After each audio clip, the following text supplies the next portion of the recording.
Capítulo 3. Todavía bajo el impacto emocional de lo que viera y sin sentirse segura de qué hacer al respecto, Farika bajó y encontró que su padre la esperaba en el vestíbulo. Al llegar junto a él lo oyó decirle: «Creo, cariño, que ya se hace tarde y debemos regresar a casa». El conde comprende que ya soy demasiado viejo para desvelarme. Era la primera vez que Farika escuchaba decir a su padre algo así y lo miró sorprendida. A la vez, se sintió encantada de no tener que volver al salón. En ese momento se abrió la puerta de esa habitación y se escuchó un ruido intenso que hizo eco en el vestíbulo. Resultó, en contraste con las estatuas clásicas y las columnas de mármol, muy vulgar y desagradable. Era el conde quien salía del salón y al llegar junto a Sir Robert dijo: «Lamento mucho que deban retirarse tan temprano, pero lo entiendo». Con franqueza, este grupo de huéspedes que llegó hoy de Londres, es en su mayoría amigos de amigos y no el tipo de gente que me propongo invitar cuando ya esté casado. Aunque parecía sincero, Farika supo que mentía y se cubrió con su capa como para protegerse de él. «Su carruaje lo espera Sir Robert», anunció respetuoso el mayordomo. Su padre extendió la mano al conde y Farika le hizo una reverencia. «Adiós Ladbrokes. Sabe que nos sentiremos encantados cuando tenga tiempo de visitarnos», se despidió Sir Robert. «Mis invitados se van la mañana del lunes», respondió el conde, «así que tal vez pueda yo convencer a su hija de que me haga el honor de acompañarme a un paseo en mi faetón. Estoy seguro que podrá mostrarme mucho de mi propiedad, que ustedes dos conocen mejor que yo mismo». Lo dijo con un tono de humildad que Farika casi se sorprendió de su hipocresía. Sin embargo, escuchó que su padre respondía: «Estoy seguro que Farika estará encantada de aceptar, pero sugiero que primero almuerce usted con nosotros». «Lo haré con mucho gusto», respondió el conde. Farika bajó los escalones cubiertos por una alfombra roja y su padre la siguió hasta llegar al carruaje. El conde permaneció en lo alto de la escalinata para agitar su mano en señal de despedida al verlos partir. Durante largo tiempo, ella permaneció con la vista fija hacia adelante y no veía el rostro de Fergus Brooke, quien se convirtiera en el sexto conde de Ladbrokes, sino el hombre que se hacía llamar John y a quien ella alojó con Ave Barnes. Su padre se reclinó en el asiento mullido. «Lo lamento, hijita. Me temo que no fue el comportamiento que yo hubiera esperado de una cena en el castillo. Me alegra que me alejaras de allí, papá. Vi la expresión de tu rostro al salir del comedor. Pero a la vez debes darte cuenta de que de vez en cuando todos los jóvenes se comportan un poco alocados y supongo que Fergus no tuvo con qué hacerlo hasta ahora». «Por el contrario», afirmó Farika. «Tengo entendido que el viejo conde pagó sus deudas una y otra vez». «No comprendo cómo das oído a las murmuraciones de la servidumbre», la reprendió Sir Robert. «No es solamente lo que los sirvientes dicen. Sabes que todas nuestras amistades que viven cerca de aquí hablaban de él desde antes que heredara». Se hizo una pausa y enseguida Sir Robert contestó: «Es evidente que lo que necesita es la guía de una buena mujer que también sea lo bastante sensata para hacer algunas concesiones con un hombre que, inesperadamente, hereda un título distinguido y una de las mejores mansiones de todo el país». Farika sintió el deseo de replicar que, según Annie, la maltrataba bastante cuando recibía en ella a sus amistades. Pero comprendió que el comentario molestaría a su padre, así que después de un momento dijo: «Estoy segura, papá, que el conde debería madurar y volverse responsable antes de pensar en casarse». Su padre volvió el rostro para mirarla, pero ya había caído la noche y no penetraba suficiente luz al carruaje para que sus ocupantes pudieran verse con claridad. «El conde está muy impaciente por sentar cabeza», repuso después de una larga pausa, «y considera que es importante casarse sin tener que esperar un largo compromiso». Farika pensó que la verdadera razón era que deseaba apoderarse de su dinero porque le resultaba difícil vivir con el lujo con que lo hacía sin contar con los jugosos ingresos de que disfrutaran los condes de Ladbrokes antes de la guerra. Todos los terratenientes sufrían igual, sus inquilinos no podían pagar las rentas, los granjeros estaban en bancarrota y sus empleados casi morían de hambre con los sueldos que antes les rendían mucho. También sabía que al finado conde le había alegrado no poseer grandes propiedades en Londres. El campo es lo importante para los Brook, le había dicho a Farika en una ocasión en que ella observaba los mapas de la propiedad.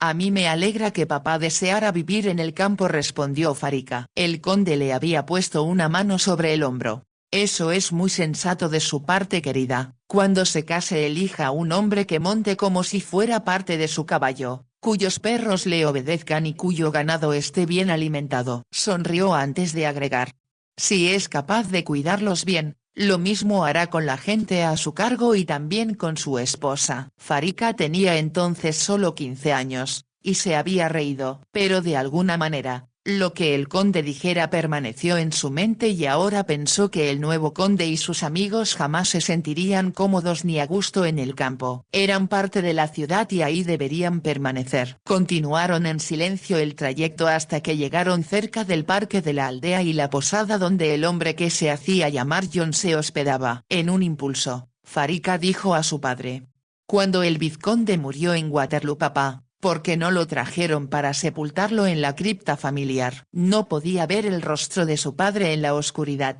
pero tuvo la impresión de que le sorprendía la pregunta. La respuesta es que no lo sé. Lo habitual cuando muere alguien tan importante como el vizconde es traerlo a casa con plenos honores militares, pero en este caso, tal vez debido a lo enfermo que estaba el conde, no se hizo y sin duda consideraron más conveniente sepultarlo en Francia. Después de un momento añadió: con frecuencia pienso que debía hacer traer a Rupert, pero el capellán de su regimiento me aseguró que estaba sepultado en una iglesia francesa con sus compañeros oficiales y me pareció incorrecto perturbar su paz. Farika tomó la mano de su padre. Había notado el dolor en su voz y sabía lo mucho que lo lastimaba hablar de la pérdida de su único hijo. Esa noche, pensó que era muy extraño que si el vizconde Brook estaba muerto, como todos suponían, sus restos no reposaran con sus ancestros en la iglesia de la aldea. Si Iván hubiese muerto, razonó, desearía reposar entre los suyos. Deseó haber preguntado antes por qué él era la excepción entre sus familiares. Le resultó difícil conciliar el sueño. No cesaba de ver al conde sentado en el lugar de su tío a la cabecera de la mesa, en la alta silla labrada que parecía un trono y estaba rematada por el escudo de armas de la familia. De pronto pudo ver, con tanta claridad como si estuviera frente a sus ojos, la mirada traviesa y los labios sonrientes del vizconde Brook en el retrato que Annie ocultara. ¿Por qué querría el conde deshacerse de ese retrato en particular?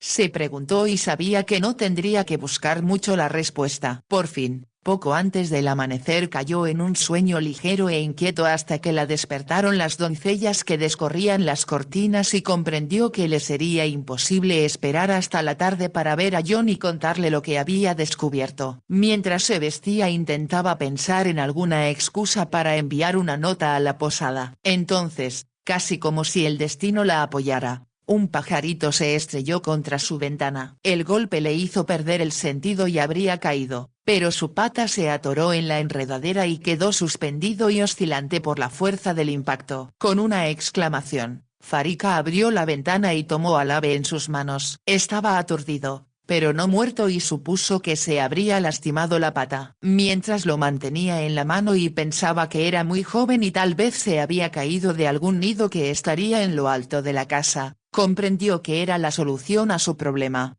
¿Está herido, señorita?, preguntó una doncella. Me parece que sí, y si lo abandono tal vez no pueda volar y lo matarán los perros. Hizo una pausa antes de añadir, como si súbitamente pensara en ello: ya sé lo que haré. Se lo llevaré al viejo ave a la posada. Ya sabe lo maravilloso que es con las aves y animales heridos. Así es, señorita. Cuando el gato de mi abuela se lastima en alguna pelea, él hace que sane mucho antes de lo que podría esperarse. Búsqueme una cajita para ponerlo y hágale algunos agujeros a la tapa para que pueda respirar. Lo llevaré a la aldea en cuanto termine de desayunar.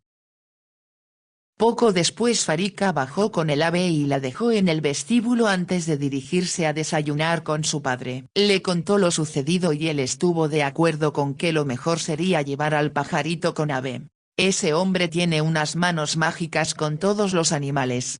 comentó Sir Robert. Con frecuencia creo que la aldea no sería la misma sin él. De todas partes del condado acude gente en demanda de ayuda para sus animales enfermos. A mí me parece un viejecito adorable, comentó Farika. Ordenó que le prepararan el carrito tirado por un pony. Era en el que solía pasear de pequeña con su institutriz, pero ahora con frecuencia lo utilizaba para recorrer las cercanías. Colocó la caja con el pajarito sobre el asiento junto a ella, tomó las riendas y partió. Tardó solo 10 minutos en llegar a la posada y de un salto descendió ansiosa para llevar la caja al patio trasero, donde suponía que se encontraría Abe. No se equivocó y con él estaba John. Tenían dificultades en mantener quieto a un polluelo de cisne para que Abe le vendara una pata. Farika no los interrumpió. Se limitó a observar hasta que terminaron y se dio cuenta de que John no cesaba de mirarla. Después de que colocaron al polluelo en una pequeña jaula para evitar que caminara hasta que su pata estuviera bien, Abe dijo: «Señorita Farika, veo que me trajo otro visitante». «Es un pajarito que cayó de su nido y se lastimó la pata», respondió Farika. «Se golpeó contra la ventana y quedó atorado en la enredadera. No creo que se la rompiera, pero será mejor que se la revise». Abe tomó la caja, la colocó sobre sus rodillas y abrió la tapa. Entonces ella miró a John y susurró: «Debo hablarle». Él asintió con la cabeza, cruzó el pequeño patio y abrió un pequeño cubículo. «Venga a ver los cachorros que nacieron durante la noche, señorita Farika, estoy seguro que le gustarán». Farika se apresuró en llegar a donde él estaba. Una perra dálmata había dado a luz 6 cachorritos y mientras ella se inclinaba para verlos, murmuró: «Debo hablar con usted enseguida», pero en voz alta para que Abe pudiera escuchar, agregó: «Qué lindos están. Sé que pertenecen al granjero Johnson y voy a preguntarle si me puede vender uno. Los dálmatas de papá están ya muy viejos.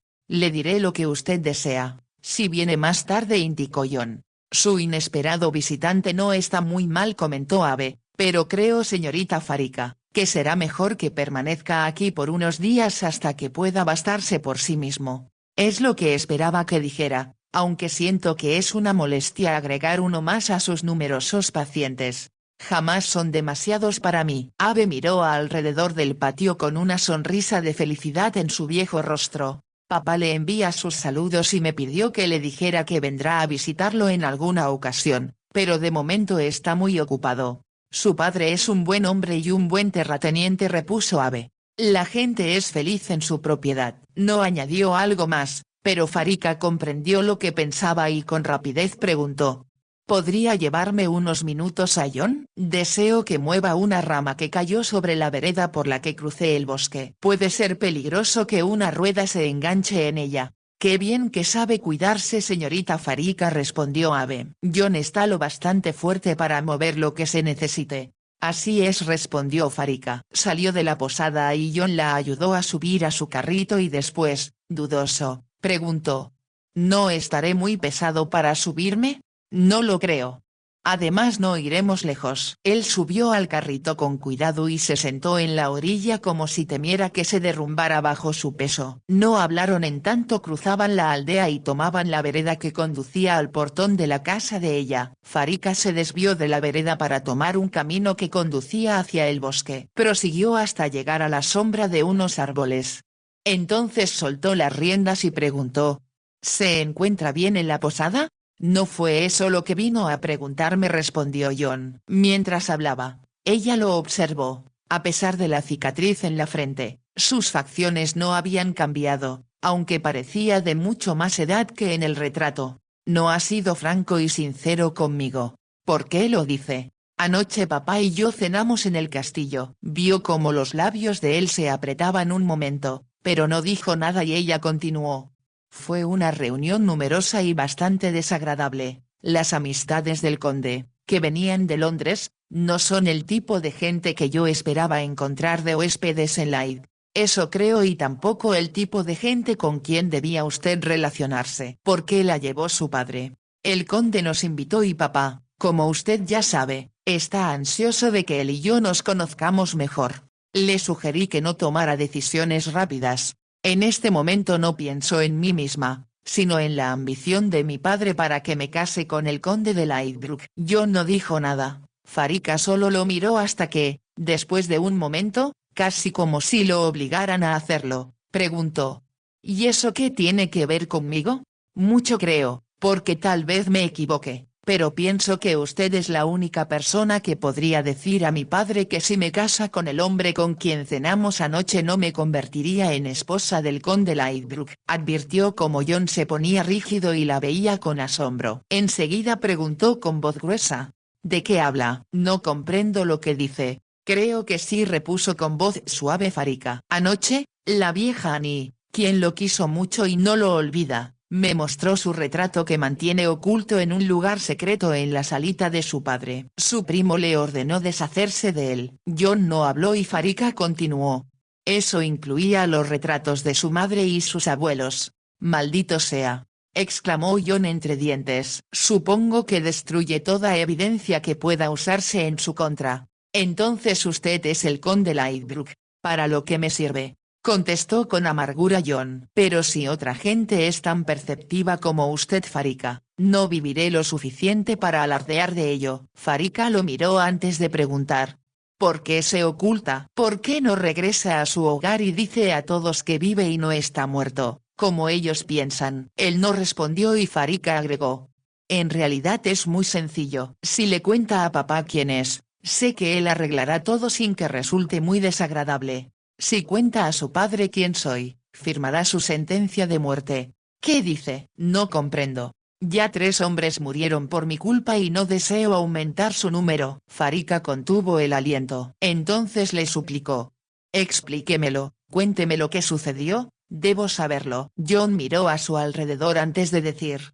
Como es peligroso que la vean conmigo, sugiero que dejemos aquí el carrito y nos internemos en el bosque. Descendió al decirlo y ayudó a Farika a hacerlo también. Caminaron por el bosque hasta encontrar varios troncos que se habían caído durante el invierno y que todavía no recogían. Farika se sentó en uno de ellos y se quitó el sombrero. Lo puso en el suelo junto a ella y se dio cuenta de que John la observaba. Es usted muy linda, musitó él con voz muy baja. Y joven. No tengo derecho a involucrarla en esto, pero ya lo estoy y como ya sé tanto, debo conocer el resto. Comprendo lo que siente, pero si tuviera yo sentido común me alejaría enseguida para que no se viera relacionada en algo que con facilidad puede terminar en tragedia. No tengo miedo y también creo que no fue la casualidad, sino tal vez el destino, lo que me hizo encontrarlo ayer en un lugar donde voy siempre que deseo perderme en mis pensamientos. Después de llegar tan lejos, no podemos ser débiles y echarnos para atrás.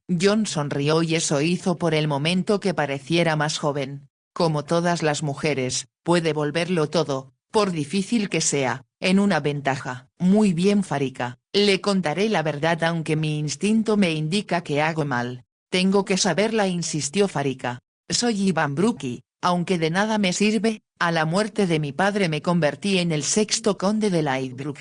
Ya que lo admite, solo tiene que probarlo. Me hirieron en Waterloo, prosiguió él como si no la escuchara, y según me enteré después, de la silla del caballo me derribó una bala que me pegó en la frente, donde puede usted ver la cicatriz. Y el caballo me arrastró a bastante distancia del campo de batalla. Farika lo escuchó atenta mientras él prosiguió.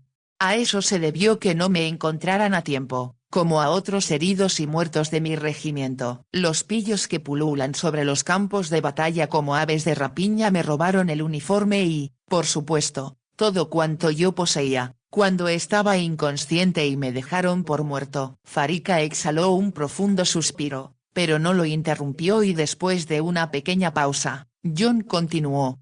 Cuando abrí los ojos por primera vez me encontré en un convento cercano a Waterloo, atendido por las monjas. Se mostraron muy bondadosas, tiernas y comprensivas y me tomó un poco de tiempo darme cuenta de que había perdido la memoria. No recordaba nada, no podía recordar quién era, en qué regimiento servía, ni siquiera si era oficial o soldado raso. Apenas puedo creerlo. John le sonrió antes de explicarle.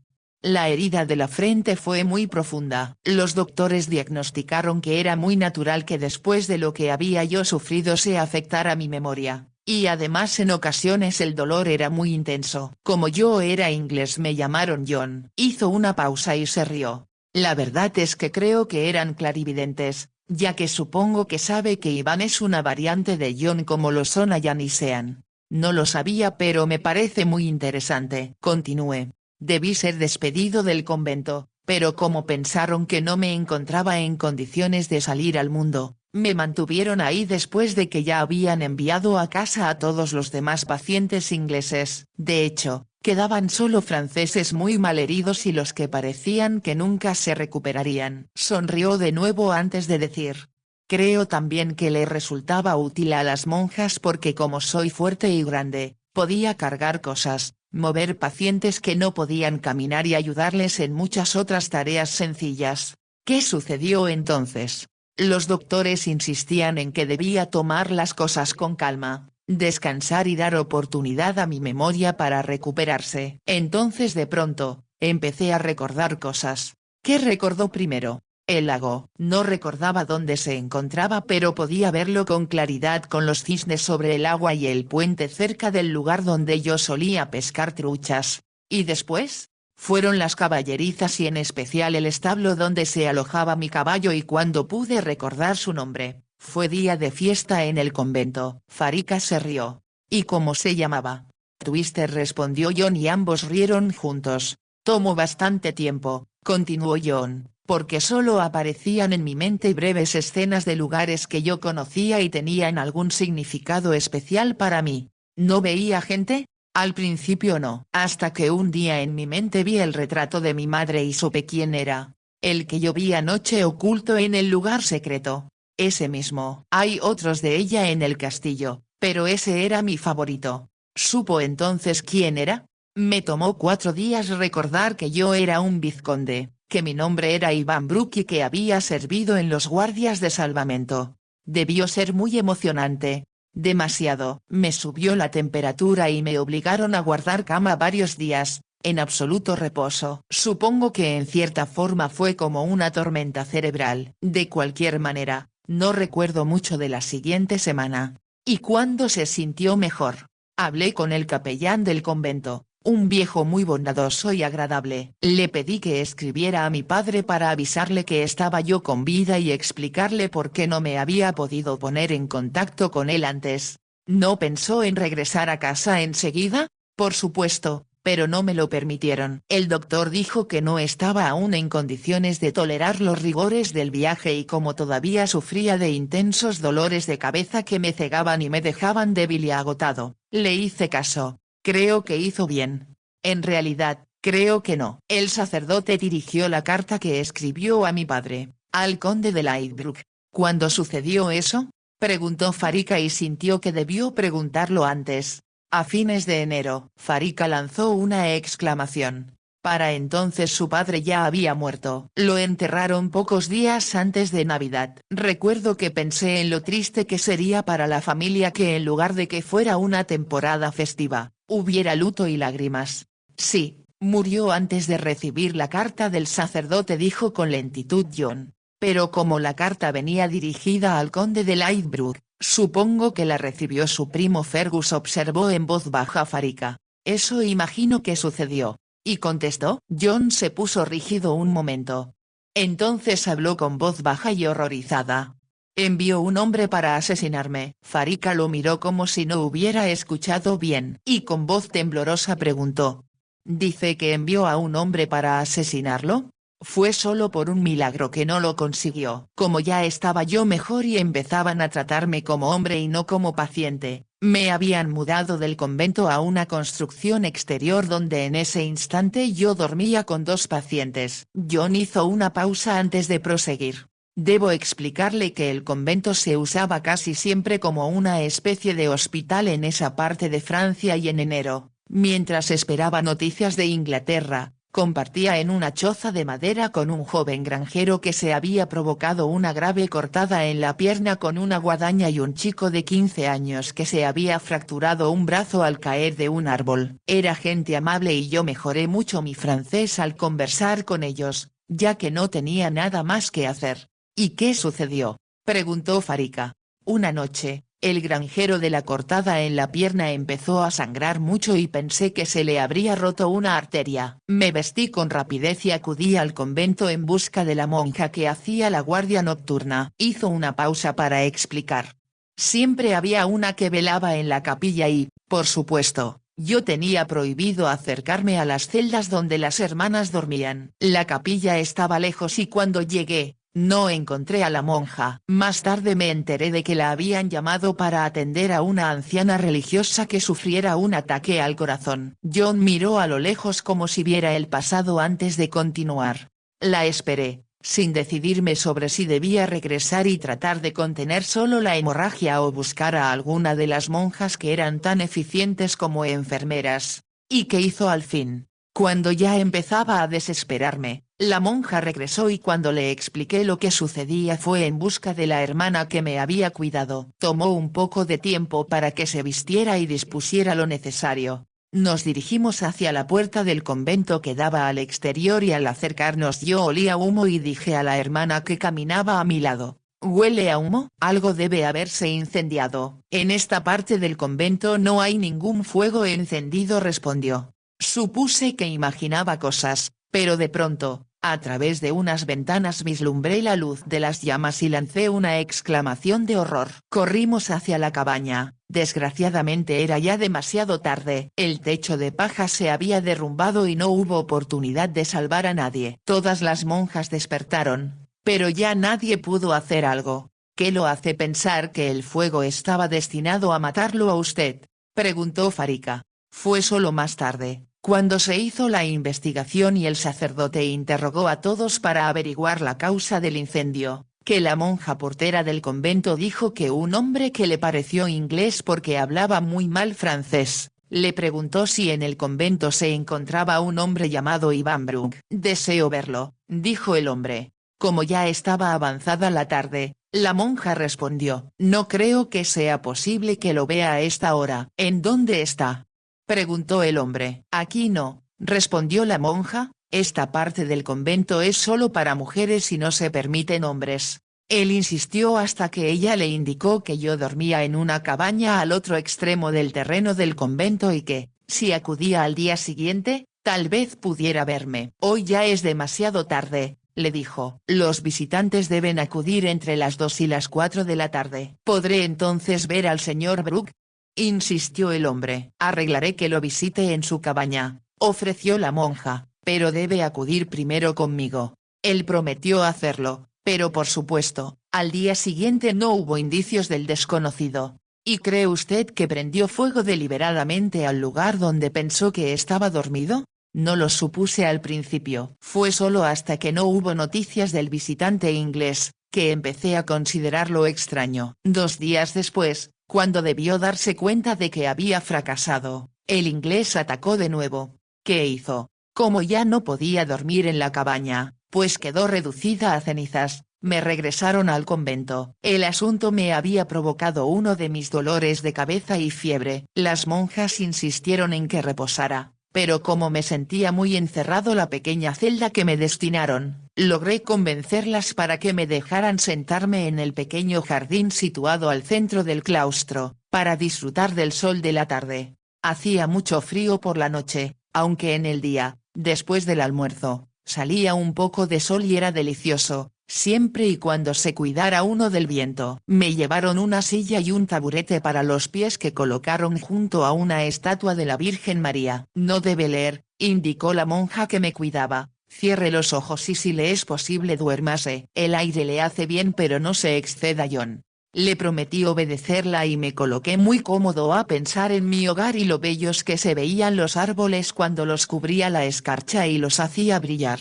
John hizo una pausa antes de continuar. Supongo que el pensar en todo lo que hacía en el invierno me hizo sentir frío. Al comprender que sería un grave error pescar un resfrío que sin duda empeoraría mi herida en la cabeza, me incorporé y en ese momento entró en el claustro un hombre que había ingresado el día anterior con una mano infectada por una mordida de un perro. ¿Ya se va?, me preguntó. Pensaba en lo cómodo que se le veía. Solo voy a buscar un abrigo, le respondí, Y tal vez una manta para cubrirme. Tengo frío. Le guardaré caliente el asiento, dijo y se rió. Se sentó, subió los pies al taburete y reclinó la cabeza en la almohada donde yo descansaba. Esto es vida, exclamó. Y bien que necesito un descanso. Aproveche lo más que pueda mientras regreso, le recomendé. No tardó. Era un largo camino hasta mi celda y cuando llegué encontré en la cama un periódico. Las monjas solían proporcionarme algunos cuando me sentía bien y sabían que me interesaba mucho lo que sucedía en el mundo exterior, en especial las negociaciones entre Wellington y los franceses. Lo entiendo, murmuró Farica. Leí gran parte del periódico antes de recordar que debía buscar mi abrigo y una manta para cubrirme las rodillas. Después, al regresar al claustro, descubrí que mi enemigo había atacado de nuevo. ¿Qué había sucedido?, preguntó Farica sin aliento. Al hombre que había ocupado mi lugar le habían clavado en el corazón un largo puñal afilado. Al principio pensé que dormía, pero al agitar la manta con que se cubría y mientras decía, «Vamos, despierte, ya es mi turno de descansar», descubrí la mancha carmesí en su camisa y grité para pedir ayuda. ¿Está seguro que fue el mismo inglés? Un segundo interrogatorio como el primero reveló la verdad. Había acudido a la puerta del convento, explicó a la monja que no había podido regresar como esperaba 2 días antes y se mostró horrorizado cuando le comentaron que la cabaña se había incendiado. ¿Murió el señor Brooke?, preguntó. No, tuvo suerte, no estaba ahí cuando sucedió, le explicó la monja. ¿En dónde se encuentra ahora? Creo que descansa en el claustro. ¿Desea que pregunte si puede recibirlo? Sería una gran amabilidad de su parte. Supongo que comprenderá que tengo que pedir permiso para que entre usted en el convento para verlo. Sí, por supuesto, y se lo agradezco mucho. La monja le indicó que esperara afuera de la puerta su regreso y acudió a ver a la Madre Superiora, cuya celda está bastante alejada. Pero cuando regresó, el hombre había logrado introducirse en el convento, exclamó Farica. Ella confió en él, explicó John, por lo que no echó llave a la puerta, solo la entornó. Y al volver, la puerta continuaba cerrada, pero no había señales del hombre. ¿Y el hombre que debió ser usted? Estaba muerto en el claustro. La puñalada en el corazón le provocó la muerte. Es el relato más terrible que he escuchado. ¿Qué puede usted hacer? Sin duda hay alguien a quien pueda acudir. Si lo hago, es muy probable que me asesinen enseguida. Lo que es más, puedo ser el instrumento para que asesinen a cualquiera que intente ayudarme.